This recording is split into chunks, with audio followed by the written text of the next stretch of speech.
Je vous invite, frères et sœurs, à écouter une première lecture dans l'évangile de Jean au chapitre 8, un dialogue de Jésus. Je lis chapitre 8 de l'évangile de Jean, versets 56 à 58, une courte lecture.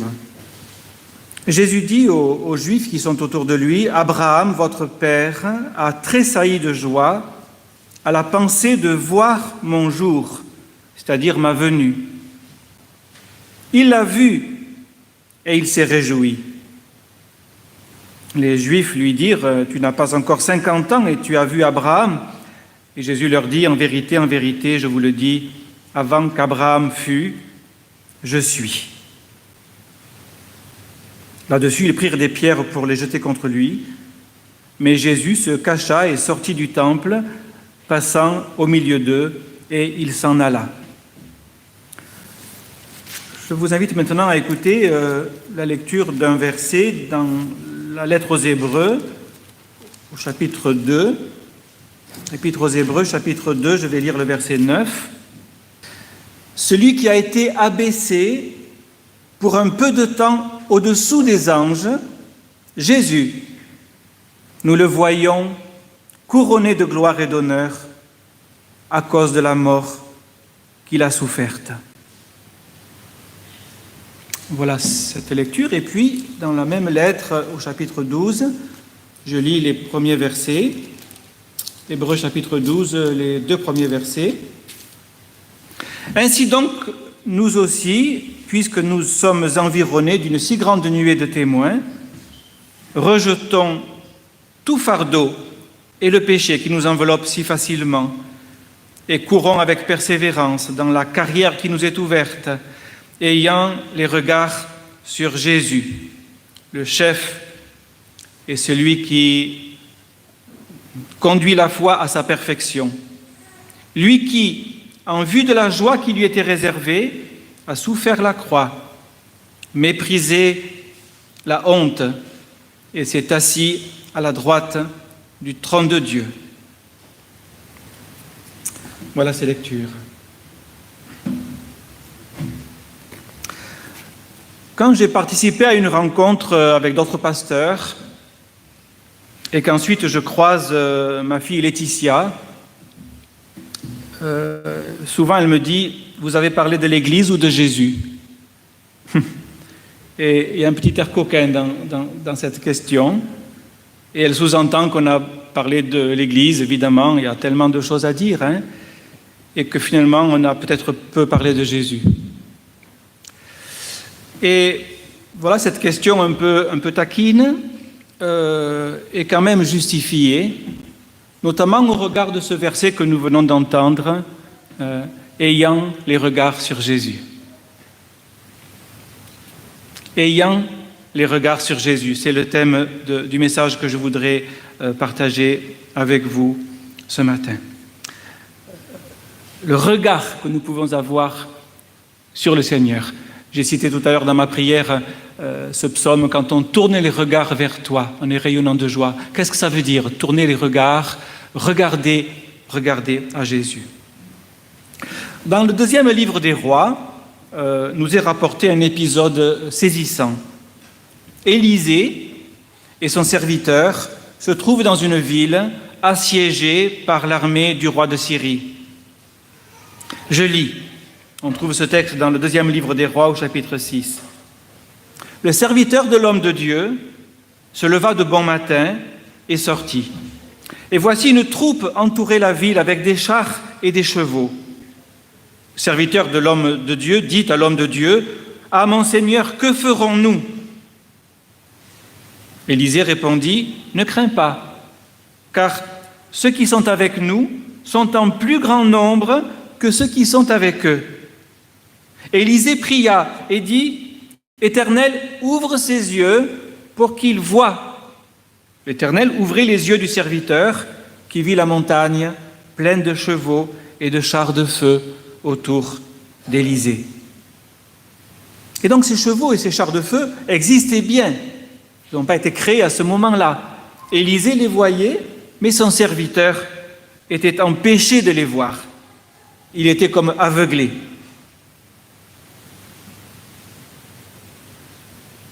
Il est vrai que Jésus dit à Thomas, après la résurrection, « Heureux ceux qui n'ont pas vu et qui ont cru ». Et en effet, il n'est pas besoin de voir pour croire.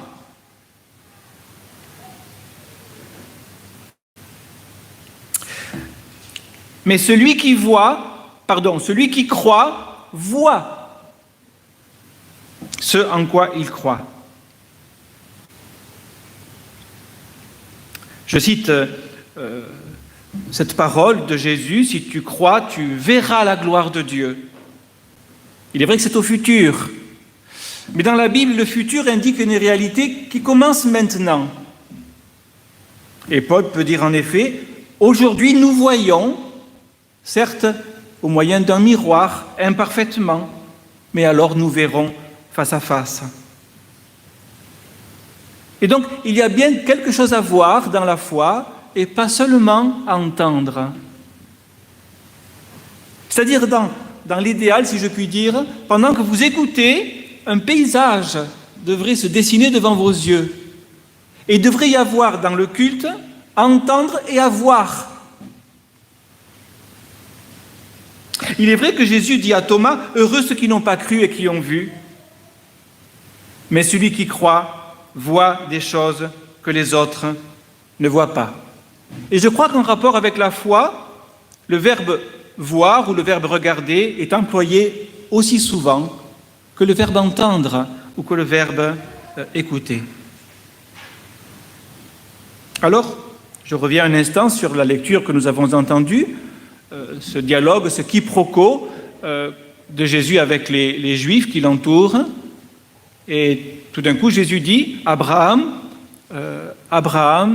s'est réjoui à la pensée de voir ma venue, et il l'a vu. Donc ce n'est pas une parabole, cela. Ce n'est pas une parabole, c'est un récit. Jésus nous raconte quelque chose qui est inaccessible pour nous, concernant Abraham. Abraham, bien sûr, avait la pensée de voir un jour la venue de Jésus, mais il l'a vu et il a été transporté de joie, peut dire Jésus. Alors les Juifs disent, mais c'est pas possible, tu n'as pas 50 ans et tu as vu Abraham, ou Abraham t'a vu. Et donc voilà, on voit le décalage entre ce dont Jésus parle et ce que ces hommes comprennent. Il y a un décalage, il y a un quiproquo. Et donc Abraham a vécu une révélation. C'est un mot qui nous est cher, bien sûr, parce que nous croyons en un Dieu qui se révèle, qui se fait connaître. Abraham a une révélation de la personne de Jésus 2000 ans avant que Jésus vienne. Et donc Abraham n'a pas pu voir Jésus avec ses yeux, mais cependant il l'a vu. Jésus nous dit, Abraham m'a vu, et il a été transporté de joie. Cela me rappelle cette parole de Job que vous connaissez probablement. Mon oreille avait entendu parler de toi, et maintenant, mon œil t'a vu. Qu'est-ce que Job a vu? En fait, il a surtout entendu Dieu lui dire, « Où étais-tu quand j'ai créé le monde? Où étais-tu quand j'ai tracé un cercle dans la nuée ?» Voilà. Mais Job dit, « J'avais entendu parler de toi, c'est-à-dire je n'étais pas ignorant. » Nous non plus, nous ne sommes pas ignorants. Nous avons entendu parler de Dieu depuis si longtemps. Nous avons vu aussi certaines choses. Mais vous voyez, Job dit, j'avais entendu parler de toi, et Job était intègre, et Job se sanctifiait ses enfants tous les jours, au moins toutes les semaines. Et il dit, mais maintenant mon œil t'a vu, c'est-à-dire il est allé plus loin, il est passé d'entendre à voir. Il avait entendu parler du Seigneur, maintenant il l'a vu. Et donc c'est un progrès, c'est un pas en avant, c'est une marche.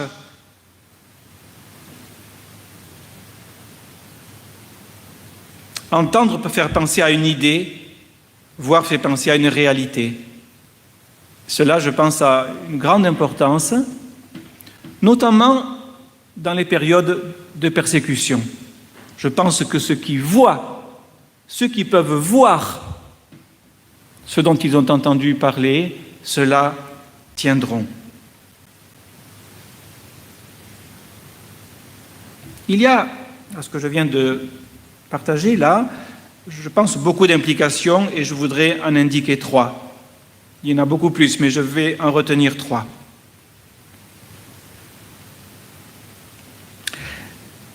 Si par la foi nous pouvons voir ce que nos oreilles ont entendu, cette vision va nous accompagner jusque dans les temps d'épreuve où la foi peut être sérieusement bousculée. J'illustre cela par quelque chose qui concerne mon expérience d'aumônier hospitalier. Je rentre dans une chambre et je vois une personne très dégradée et qui souffre dans son lit, qui gémit. Et donc c'est une vue difficile à supporter, mais je suis là et je ne vais pas faire demi-tour, je vais rester là et essayer de comprendre ce que cette personne peut percevoir. Et je vais prier à son chevet, peut-être lui parler. Voilà. Mais pendant que je vois cette situation si difficile à voir, en même temps que je vois cela, je vois Jésus à la gloire, à la droite de son Père, intercédant pour nous, se préparant à revenir promptement, comme il l'a promis, et intercédant pour les siens, sans défaillance. Et maintenant notre salut debout et en pleine force, sans défaillance. Je vois Jésus dire « Je m'en vais vous préparer une place afin que là où je suis, vous soyez aussi avec moi. » Je vois Jésus dire, par la bouche de l'apôtre Paul, « Aucune épreuve ne survient qui ne dépasse vos forces, et avec l'épreuve, Dieu prépare le moyen de la surmonter. » Et ainsi, la vision triste que j'ai devant les yeux, elle existe bel et bien, je ne la nie pas du tout, n'efface pas l'autre vision que j'ai de Jésus dans sa perfection, dans sa bonté infinie, dans sa gloire et dans son retour prochain. Et je vois les corps incorruptibles qui remplaceront les corps de chair et de sang. Et la vision que j'ai n'est pas moins réelle que ce que mes yeux peuvent voir. En fait, il y a les deux. C'est-à-dire la vision que j'ai de Jésus et du royaume de Dieu qui vient n'efface pas ce que mes yeux voient en ce moment et qui est difficile, quelquefois insoutenable. Mais la vision que j'ai de la situation difficile n'efface pas non plus la vision que j'ai de ce qui est promis dans l'Écriture. Et je crois que je vois Jésus, un peu comme Abraham a vu Jésus, et sa venue, ayant les regards sur Jésus, dit l'Épître aux Hébreux. Nous avons lu ce passage. Et peut-être même que cette personne malade qui est là, tout en voyant son corps se dégrader et souffrant, si c'est une croyante, elle peut aussi voir Jésus dans sa gloire. Et donc, en même temps qu'elle connaît une grande peine, elle connaît une grande consolation. Et la joie ne s'efface pas de sa vie, mais la joie accompagne le moment de douleur. Et il peut y avoir dans la vie des chrétiens une grande tristesse, à cause des sujets de tristesse, et une grande joie, à cause des sujets de joie. Et les sujets de joie ne sont pas simplement appelés à en entendre parler, nous sommes appelés à fixer nos regards sur eux. Que ma joie demeure, dit la cantate de Bach. Je pense à un médecin de l'équipe mobile des soins palliatifs de l'hôpital de Montpellier qui a écrit un petit livre qui s'appelle « Les douleurs chroniques ». Les douleurs chroniques. Et dans ce livre, ce médecin qui est croyant dit « Une personne qui a de l'espérance supporte autrement les douleurs chroniques qu'une personne qui est sans espérance. » Il ne dit pas que les douleurs disparaissent, il dit « il la supporte autrement ». Quand Paul et Silas étaient dans leur cachot, le paysage n'était pas merveilleux, vous savez. C'était le cachot le plus profond. Je pense qu'il n'y a pas vraiment d'éclairage. Peut-être une torche au bout d'un couloir, un peu plus loin. Ils avaient des fers aux pieds. Et le livre des Actes, l'apôtre Luc nous dit « Paul et Silas chantaient les louanges de Dieu ».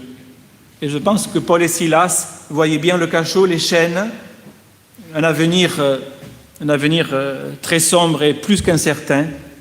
Mais en même temps, ils voyaient la multitude des rachetés, le Seigneur ressuscité, son ascension et son retour, son intercession efficace. Jésus dit à son Père, « Je sais que tu m'exauces toujours ». Et donc ils chantaient les louanges de Dieu, en même temps que peut-être dans leur chair, ils étaient ébranlés et tout tremblants. Et c'est pourquoi ce même Paul peut écrire un peu plus tard, et combien cela peut nous rejoindre. Nous sommes pressés de toute manière, mais non réduits à l'extrémité, dans la détresse, mais non dans le désespoir, persécutés, mais non abandonnés, abattus et non perdus. Comment c'est possible? Il le dit, 2 Corinthiens chapitre 4, parce que nous regardons aux choses invisibles. Parce que les choses visibles sont passagères et les choses invisibles sont éternelles. Et je retiens de cela ceci. Paul dit, nous voyons les choses visibles et nous regardons les choses invisibles. Est-ce que vous comprenez cela? Nous voyons les choses visibles, nous les voyons. Pas faire autrement. Nous voyons les choses visibles, elles nous entourent de toutes parts, mais nous regardons les choses invisibles. Ça veut dire que nous attachons notre regard à ce qui nous a été révélé, non seulement dans nos oreilles, mais devant nos yeux.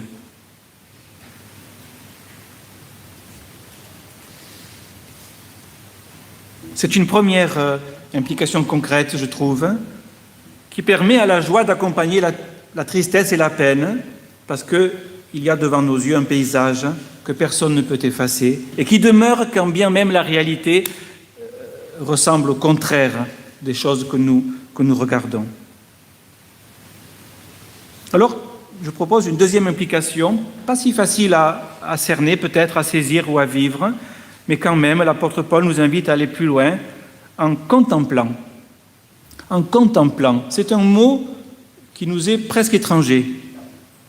Voir, on comprend, regarder, on comprend aussi, contempler, on ne comprend pas trop. Moi-même qui vous parle, je ne suis pas sûr de vraiment comprendre ce que veut dire contempler. Et pourtant, ce mot est dans l'Écriture. Alors, voir c'est bref, voir c'est superficiel. Si vous montez à Paris en TGV, vous allez voir 1000 paysages défiler sous vos yeux. Si vous allez au supermarché, vous allez voir 1000 objets devant vous, c'est même plus quoi choisir. Voilà. Voir correspond à entendre. On entend plein de choses auxquelles on ne prend pas garde. Ça ne laisse pas beaucoup de traces, c'est superficiel. Regarder, c'est déjà attacher son regard un peu plus longuement. Ça ne s'accommode pas avec la précipitation. Celui qui marche paisiblement en montagne regarde, il voit des choses, mais il peut en regarder d'autres aussi, ou il peut voir et puis regarder. Regarder a un rapport avec écouter. Voir a un rapport avec entendre, regarder a un rapport avec écouter. C'est autre chose, n'est-ce pas? Écoutez et votre âme vivra. Voilà. Tu m'écoutes quand je te parle? Ce n'est pas évident. C'est un rapport avec le cœur déjà. Si un homme regarde une femme pour la convoiter, il dit, s'il la voit, c'est rien. S'il la regarde, éventuellement, c'est embêtant. Vous voyez la différence entre les deux? Elle est très importante. Et donc, regarder, c'est déjà important. Ayant les regards sur Jésus. Voilà. Et puis, il y a contempler. Alors, contempler, c'est regarder longuement. Pour moi, contempler un rapprochement, une proximité avec adorer. Voilà. Contempler, adorer. On n'a jamais autant entendu le verbe adorer qu'en ce moment, mais pour dire n'importe quoi, franchement. Et puis il y a ceux qui contemplent des monstres et des choses hideuses, ils ne devraient pas. Parce que quand on contemple une chose, elle s'inscrit dans notre cœur. Attention. Quand je contemple quelque chose, cette chose s'inscrit dans mon cœur. Il vaut mieux contempler de belles choses, franchement. Et quand je contemple quelque chose, cette chose se reflète sur mon visage. C'est écrit, vous savez, je ne l'invente pas. Quand Moïse a passé 40 jours devant Dieu, et quand il est redescendu de la montagne, couvert de poussière, hirsute, eh bien son visage brillait de la lumière de Dieu quand même. Il ne le savait pas. Et les Hébreux qui étaient là devaient mettre un voile sur leur visage tellement ils craignaient de regarder le visage de Moïse.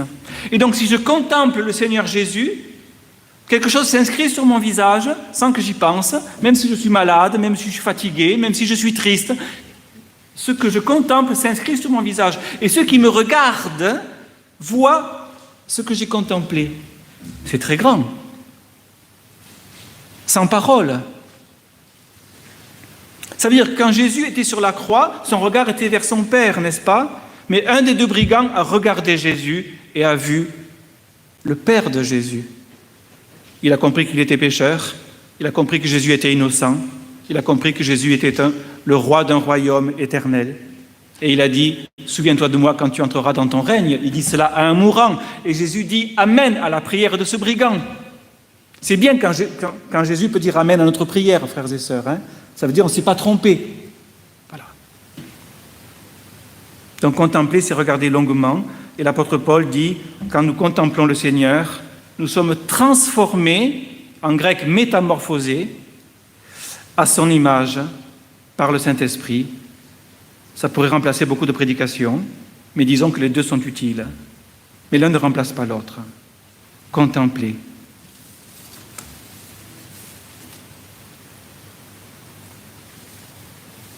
Ainsi, la vraie foi n'invente rien.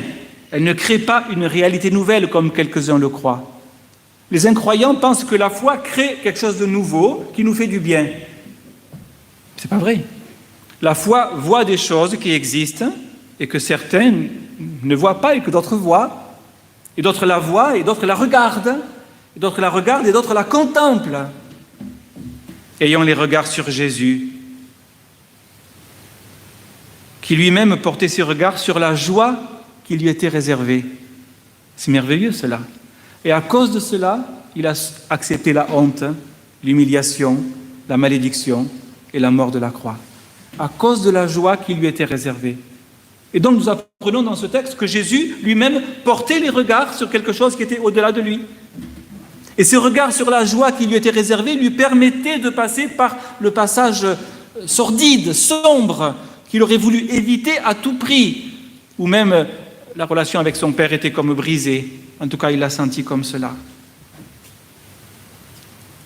La foi n'invente rien. Quand nous prenons le repas du Seigneur, nos yeux voient pas grand-chose, reconnaissons-le.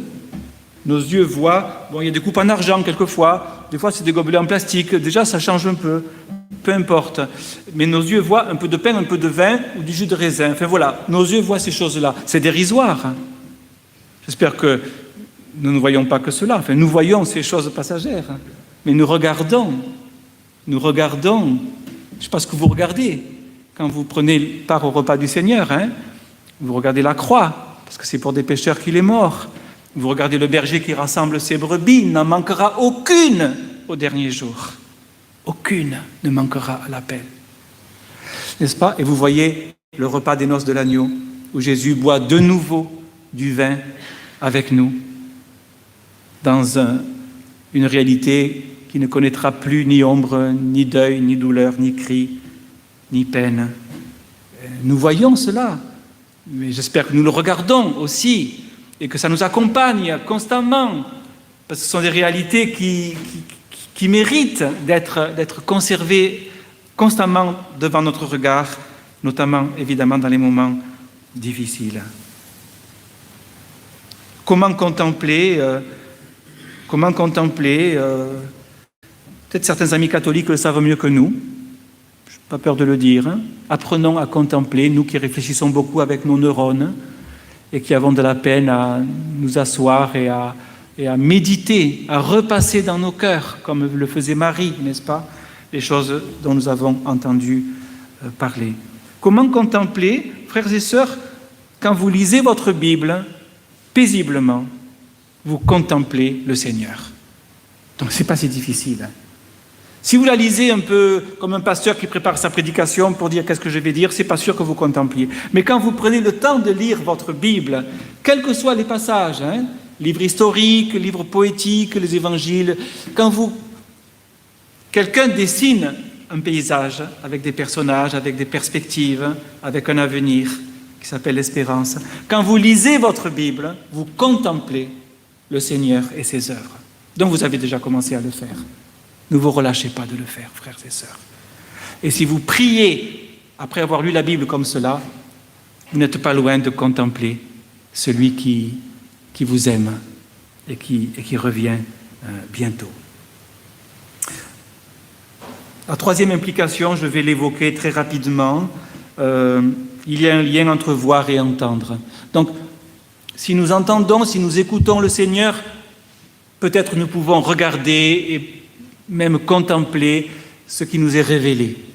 Au passage, dans le texte du prologue de Jean que Étienne a lu, n'est-ce pas, il est question de la parole et de la lumière, quand même.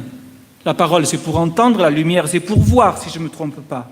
N'est-ce pas? Donc, entendre ou écouter et voir ne sont pas opposés l'un à l'autre. Nous sommes appelés à être un peuple qui écoute et un peuple qui voit ce que d'autres ne voient pas. Et c'est ça qui nous permet d'avancer et de résister dans le jour mauvais. Donc, il y a un lien entre voir et entendre. Celui qui écoute bien, voit.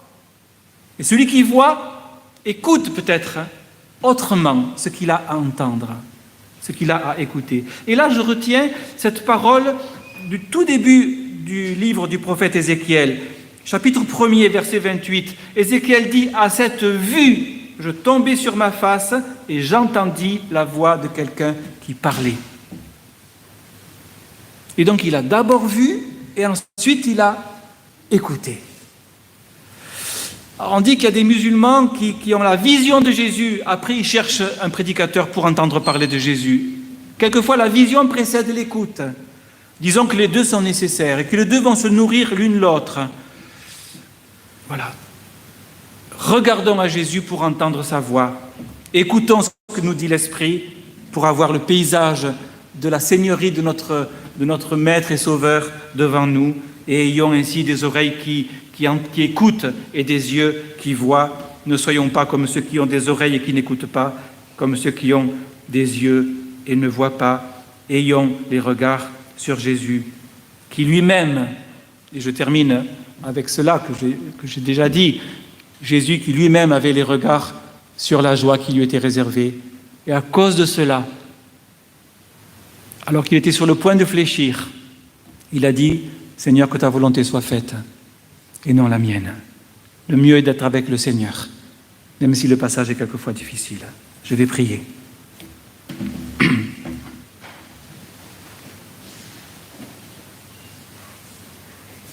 Seigneur, je pense à cet instant à l'aveugle Bartimée qui te voyait mieux que tous les autres. Seigneur, touche nos yeux pour que nous te voyions, que nous voyions les choses que tu nous as révélées, que tu as mises en lumière, que nous voyions notre péché, que nous voyions ta grâce merveilleuse qui dépasse tout ce que l'on peut concevoir, que nous voyions ton amour à l'œuvre, Seigneur, devant nous, et que cela efface les choses passagères qui ne méritent pas qu'on y attarde nos regards. Seigneur, nourris nos cœurs et dessine sur nos visages les choses que tu as dévoilées pour nous et conduis-nous dans les sentiers de la justice à cause de ton nom, Père Saint, Dieu de miséricorde, puissant Sauveur, au nom de Jésus. Amen.